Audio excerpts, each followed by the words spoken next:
Si las puertas se te han cerrado, recuerda que siempre hay una puerta abierta para ti. Puerta Abierta, un programa con el doctor Guillermo Torres.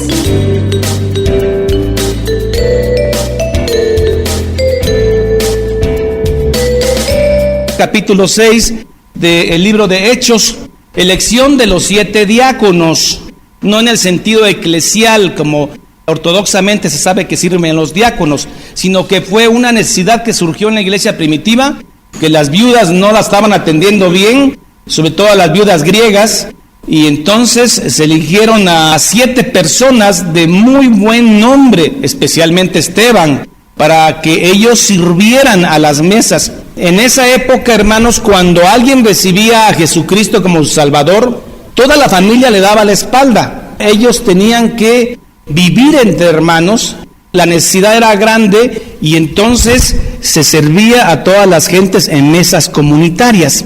Pero empezó a haber una murmuración allá, decían que las viudas griegas eran judías, pero venían de un contexto griego, y aparte eran las viudas hebreas. Las viudas griegas no la estaban atendiendo bien. Algunos dicen que era el idioma, otros dicen que preferían servir a las viudas 100% hebreas y no a las griegas. Surgió la murmuración. Cuando una iglesia crece, los problemas se presentan y hay que saber con sabiduría enfrentarlos. Aquí estaban vivos los 12 apóstoles, ya no estaba Judas, estaba Matías. Toman una decisión muy sabia y eligen a 7 personas, dentro de ellos Esteban, varón de buen nombre y lleno de sabiduría. Esteban, y luego viene Felipe, Nicanor, Prócoro, Timón y Nicolás, que era prosélito de Antioquía. Vean la sabiduría de los apóstoles, dijeron, no es correcto que por servir a las mesas dejemos de orar y predicar la palabra. Aquí sale por primera vez lo que las iglesias deben tener como prioridad, la predicación de la palabra bíblica. No es que la iglesia debe ser misericordiosa, sí, pero para ser misericordiosa primero debe tener sana doctrina para que salga una misericordia genuina. Primero la sana doctrina para que de ahí nazca el deseo de ir a los pobres. Los apóstoles eligieron sabiamente. Aparece Felipe, es el diácono, no es Felipe el apóstol. Este mismo Felipe es el que evangeliza al etíope y es el que también tiene el problema con el Simón el mago. En el verso 7 crecía la palabra del Señor. En este momento ya tenemos 20,000 creyentes, sin contar niños. Y aún los sacerdotes, usted sabe que el Sanedrín, ¿cuántas gentes eran? 71. Uno era el sumo sacerdote y 70 eran esos barbones de mucho prestigio.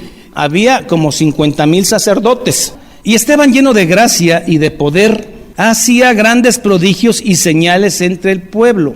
Que el poder lo tenían los apóstoles y también otras gentes a los que ellos les ponían las manos, porque era el tiempo apostólico, donde Dios inaugura su iglesia primitiva con grandes milagros y prodigios, que hasta Esteban, que era diácono, hacía milagros.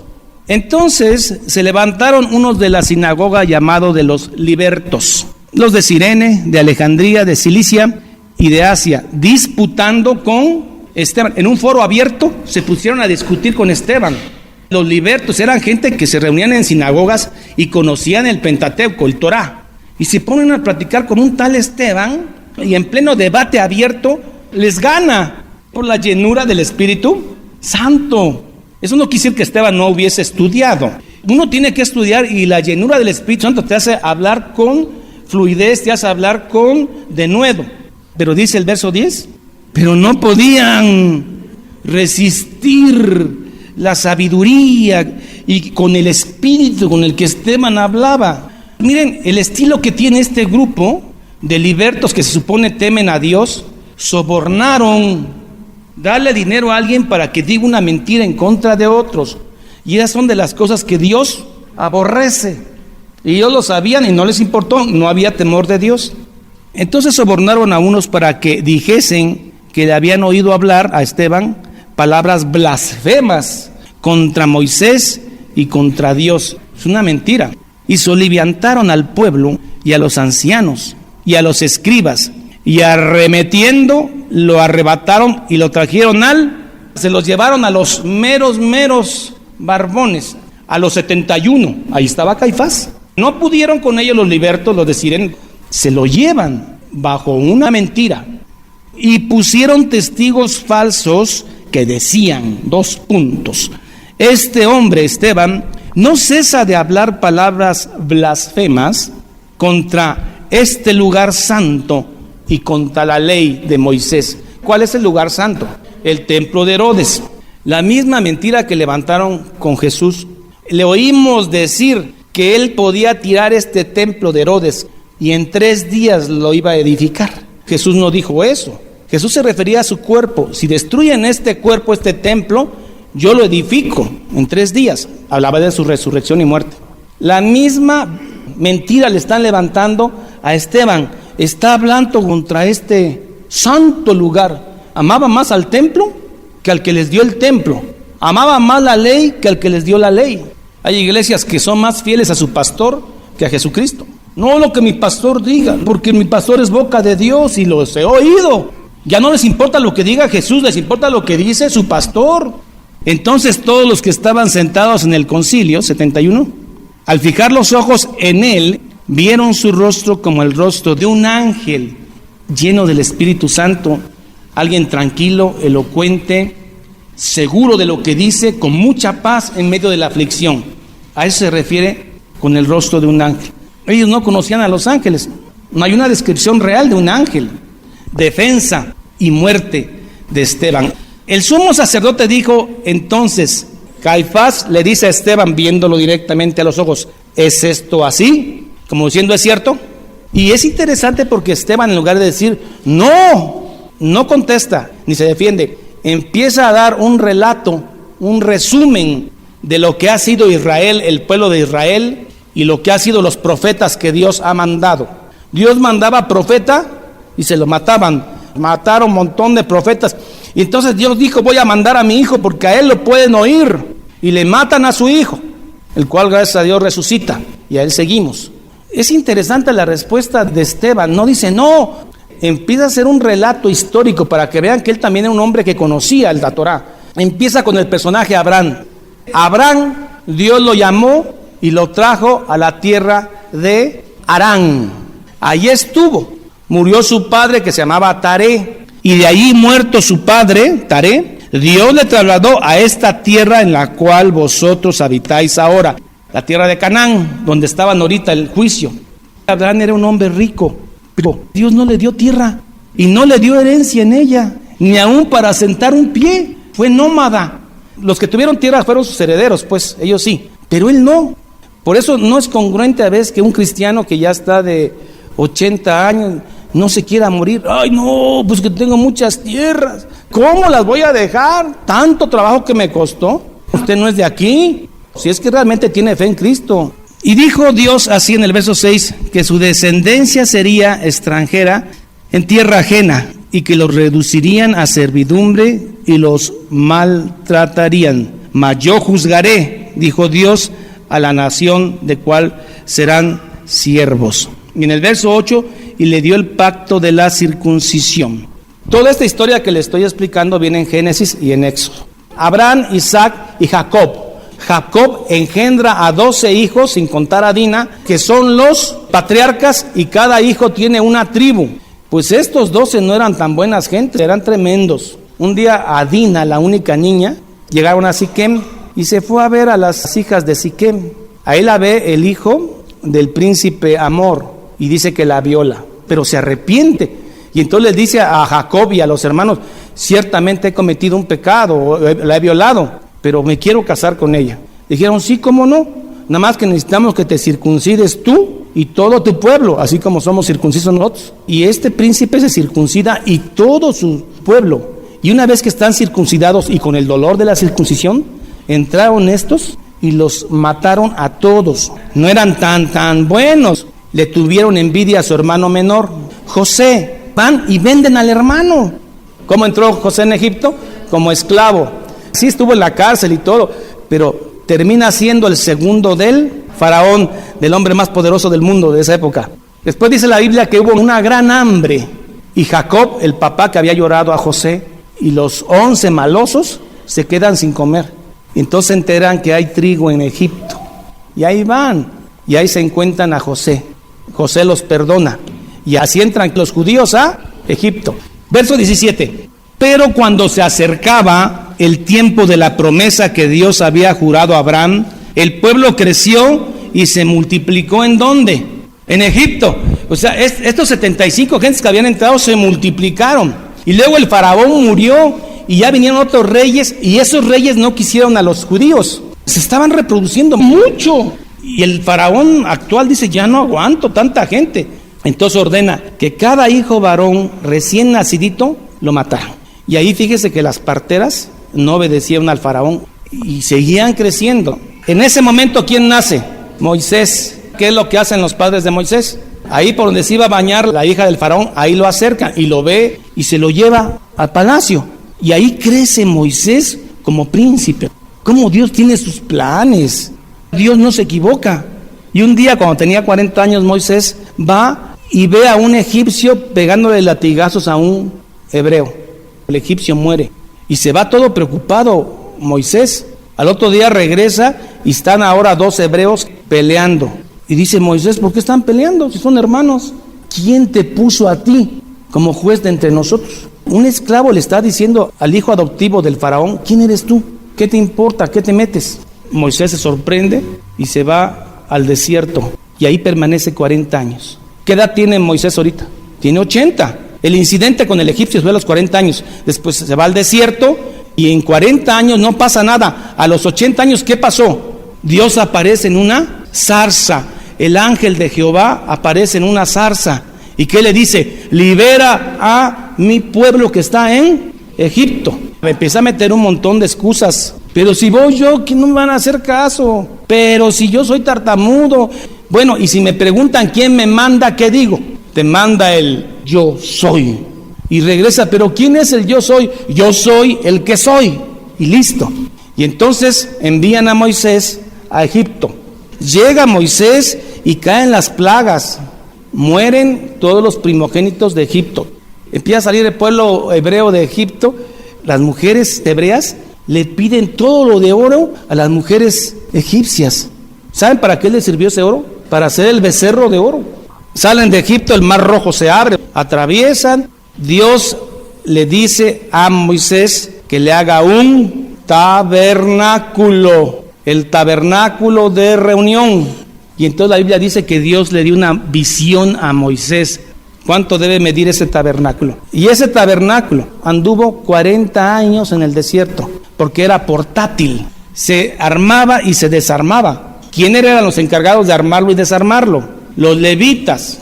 Pues ese tabernáculo entra a la tierra prometida después de 40 años, a Canaán. ¿Quiénes no entran?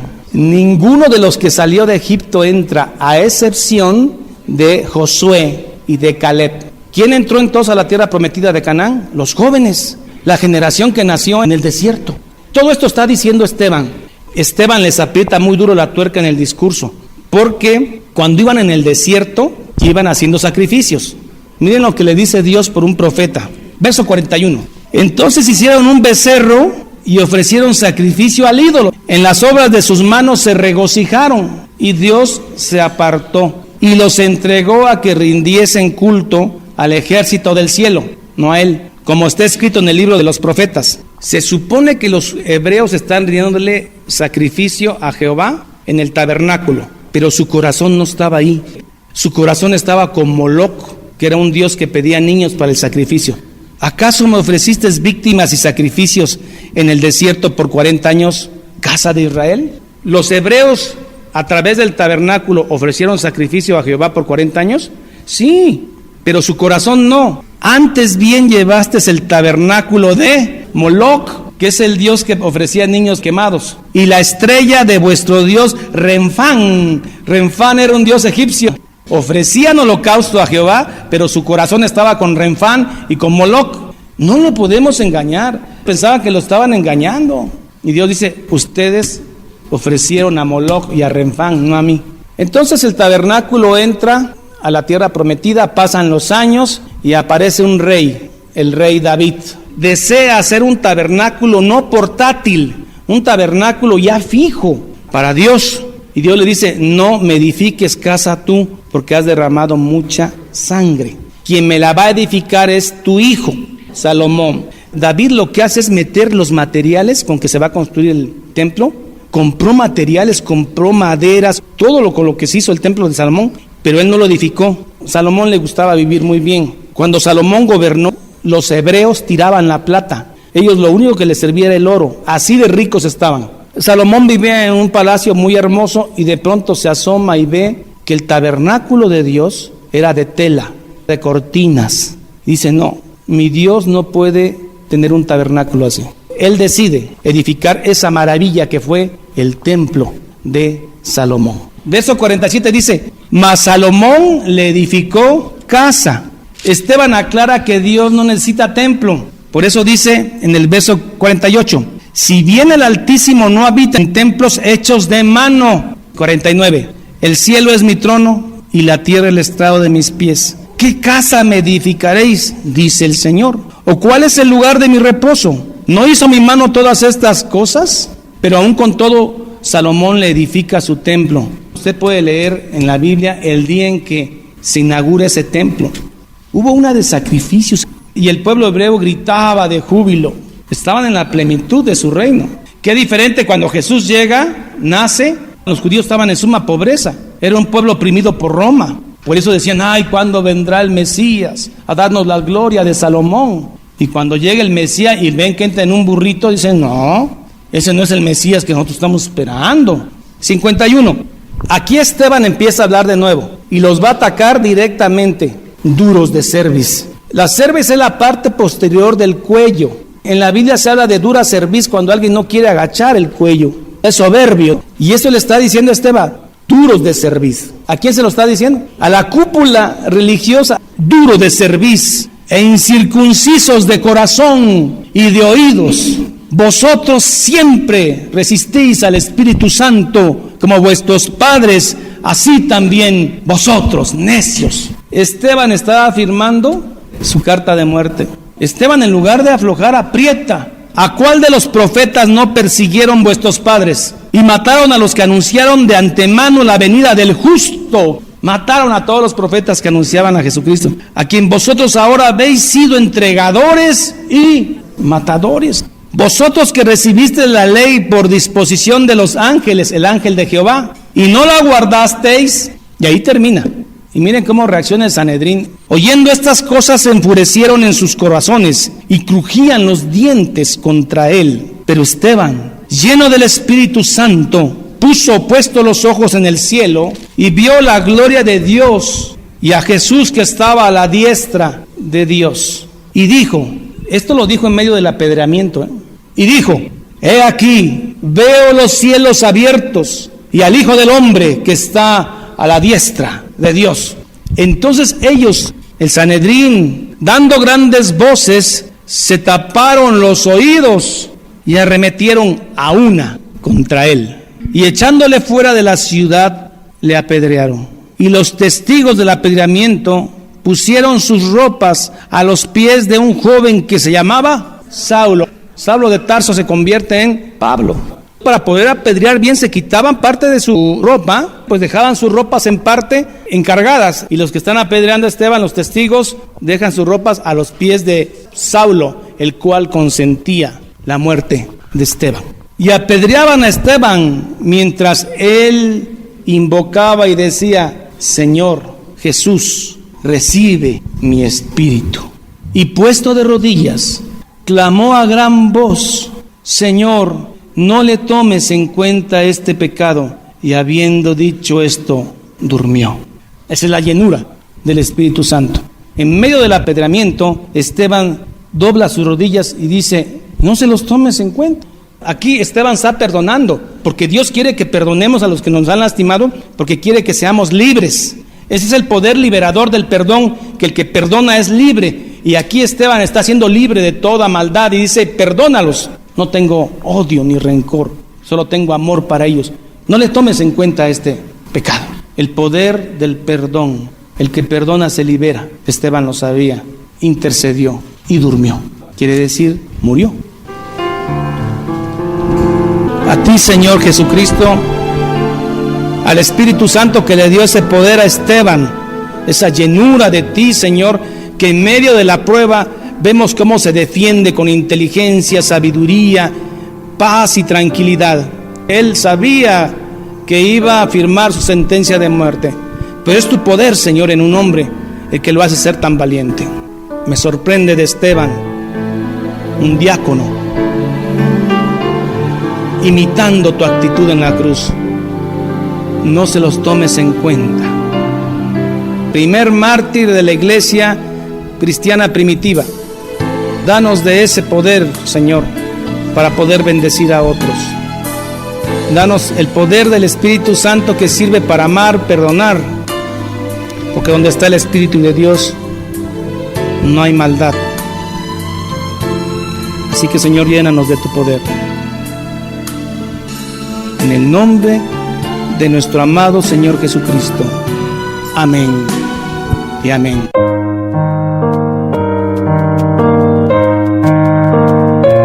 Jehová es mi pastor, nada me faltará.